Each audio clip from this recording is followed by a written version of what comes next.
Nah, berikutnya kita akan masuk ke pembahasan karakteristik instrumen ukur gitu ya.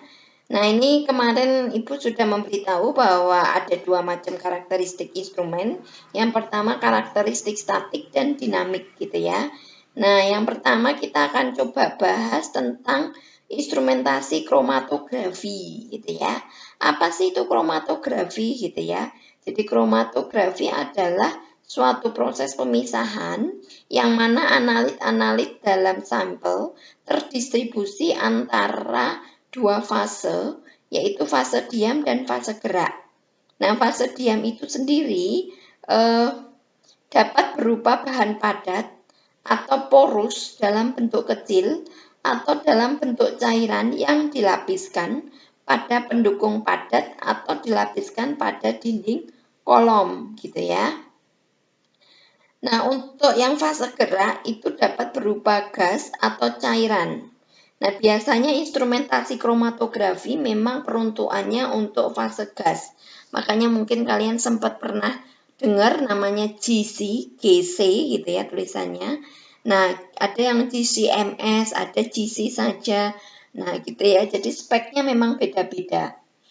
Nah, kemudian pada bidang kedokteran, kromatografi ini dapat digunakan untuk menganalisis kandungan obat-obat pada beberapa sampel urin. Kemudian kalau untuk bidang engineer seperti kita, kromatografi itu bisa mengetahui gugus fungsi dari suatu senyawa yang perlu kita ketahui dalam bentuk gas gitu ya. Baik gugus fungsi, kemudian ikatannya gitu ya. Sehingga kita akan tahu reaksi kimia yang terjadi dari senyawa yang kita reaksikan tersebut bisa dapat produk yang kita inginkan tidak gitu. Biasanya nanti akan bentuknya seperti kayak apa kurva gitu, kurva naik turun gitu. Nah, itu cara pembacaannya pun juga perlu ahli gitu ya, ahli di bidang GC, biasanya kimia analis. Kemudian selanjutnya adalah ini ya. Jadi di dalam kromatografi itu prinsip dari instrumennya itu adalah untuk memisahkan campuran menjadi komponennya dengan bantuan perbedaan sifat fisik masing-masing komponen gitu. Ya, jadi untuk memisahkan. Nah, berdasarkan teknik kerja dan jenis bahan yang digunakan, kromatografi itu dibedakan menjadi empat. Ada kromatografi kertas, kromatografi kolom, kromatografi lapis tipis, dan kromatografi gas gitu ya. Oke, kemudian untuk kromatografi kertas ya. Ya, jadi yang pertama adalah kromatografi kertas. Nah, kromatografi kertas ini salah satu instrumen kromatografi yang cukup sederhana. Ya, jadi kromatografi yang menggunakan kertas selulosa murni yang mempunyai afinitas besar terhadap air atau solvent polar lainnya, gitu ya. Nah, kromatografi kertas ini digunakan untuk memisahkan campuran dari substansinya menjadi komponen-komponen penyusun campuran tersebut, gitu. Ini paling sederhana memang. Ini adalah prinsip kerjanya, jadi pelarut bergerak lambat, ya, jadi ada solvent.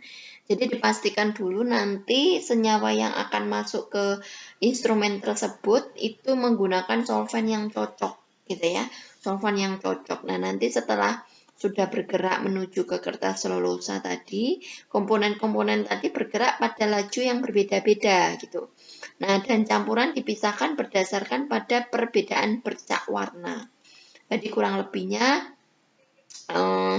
kertas selulosanya seperti ini. Nah, nanti kita akan menggunakan kertasnya namanya Whatman number 1. Ya, mungkin udah familiar gitu ya. Nah, ini kurang lebihnya. Jadi di sini nih walaupun terlihat cuma kertas putih, tapi ini ada pori-porinya. Jadi ada pori-porinya. Pori-pori itu semacam kayak apa ya, celah tapi dengan ukuran tertentu. Lah di sini ukurannya adalah 125 mm. Nah, nanti Ini adalah fungsinya untuk tadi, porinya itu untuk memisahkan berdasarkan bercak warnanya, sehingga nanti akan didapatkan hasil senyawa akhir, apakah output itu yang dicari atau tidak gitu ya. Nah, ini cara kerjanya. Yang pertama, sampel itu diteteskan pada garis dasar kromatografi kertas. Kemudian nanti kertas digantungkan pada wadah yang berisi pelarut dan terjenuhkan oleh uap pelarut gitu ya.